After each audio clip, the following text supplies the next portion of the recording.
Thank you, Chad, for those kind words and for the even kinder work that you and the Human Rights Campaign Foundation do every day on behalf of the lesbian, gay, bisexual, and transgender young people here and across America. It is such an honor to be here at the inaugural Time to Thrive conference, but it's a little weird too. Here I am in this room because of an organization whose work that I deeply, deeply admire. And I'm surrounded by people who make it their life's work to make other people's lives better, profoundly better. Some of you teach young people. Some of you help young people heal and to find their voice. Some of you listen. Some of you take action. Some of you are young people yourselves, in which case it's even weirder for a person like me to be speaking to you.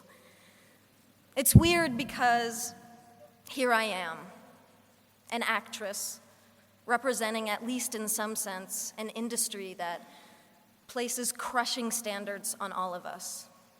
And not just young people, everyone. Standards of beauty, of a good life, of success. Standards that I hate to admit have affected me. You have ideas planted in your head, thoughts you never had before, that tell you how you have to act, how you have to dress, and who you have to be. And I have been trying to push back, to be authentic, and to follow my heart, but it can be hard. But that's why I'm here, in this room. All of you, all of us, can do so much more together than any one person can do alone. And I hope that that thought bolsters you as much as it does me. I hope that the workshops you go to over the next few days give you strength, because I can only imagine that there are days when you've worked longer hours than your boss realizes or cares about just to help a kid who you know can make it. Days where you feel completely alone, undermined, or hopeless. And I know that there are people in this room who go to school every day and get treated like shit for no reason. Or you go home and you feel like you can't tell your parents the whole truth about yourself. And beyond putting yourself in one box or another, you worry about the future, about college or work, or even your physical safety. And trying to create that mental picture of your life, of what on earth is going to happen to you, can crush you a little bit every day. And it is toxic and painful and deeply unfair. And sometimes it's the little insignificant stuff that can tear you down.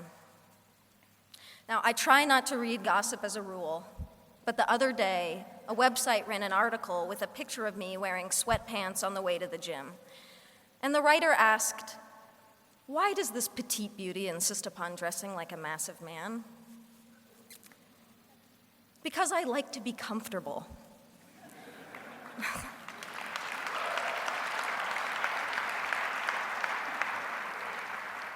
There are pervasive stereotypes about masculinity and femininity that define how we're all supposed to act, dress, and speak, and they serve no one. Anyone who defies these so-called norms becomes worthy of comment and scrutiny, and the LGBT community knows this all too well. Yet there is courage all around us. The football hero, Michael Sam, the actress, Laverne Cox, the musicians, Tegan and Sarah Quinn, the family that supports their daughter or son who has come out. And there is courage in this room, all of you. And I'm inspired to be in this room because every single one of you is here for the same reason. You're here because you've adopted as a core motivation the simple fact that this world would be a whole lot better if we just made an effort to be less horrible to one another.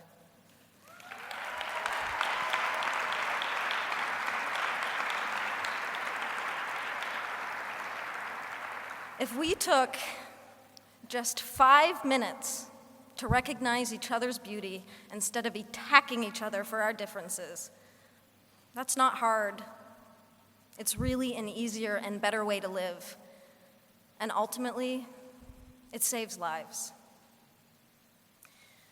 Then again, it can be the hardest thing. Because loving other people starts with loving ourselves and accepting ourselves. And I know many of you have struggled with this. And I draw upon your strength and your support in ways that you will never know. And I am here today because I am gay. And because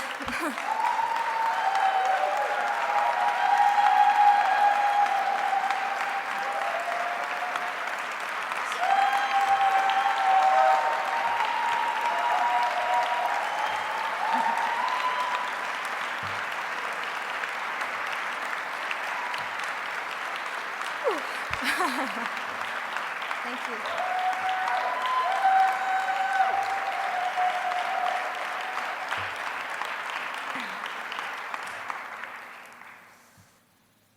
And because maybe I can make a difference to help others have an easier and more hopeful time.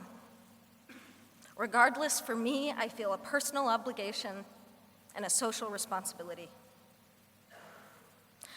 I also do it selfishly because I'm tired of hiding and I'm tired of lying by omission.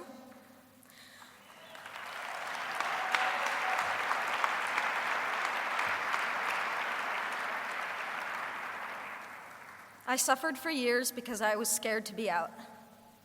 My spirit suffered, my mental health suffered, and my relationship suffered. And I'm standing here today with all of you on the other side of that pain.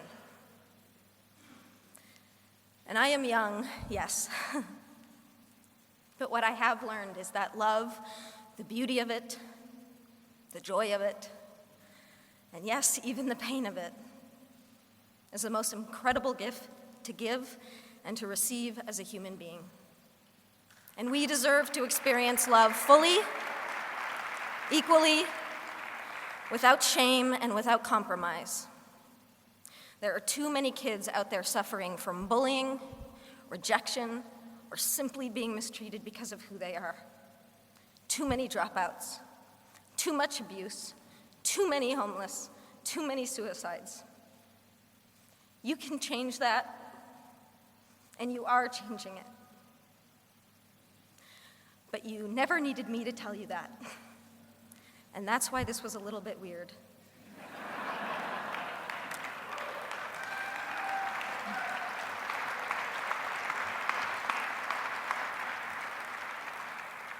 The only thing that I can really say is what I'm building up to, is what I have been building up to for the past 5 minutes. Thank you. Thank you for inspiring me. Thank you for giving me hope. And please keep changing the world for people like me. Happy Valentine's Day. I love you.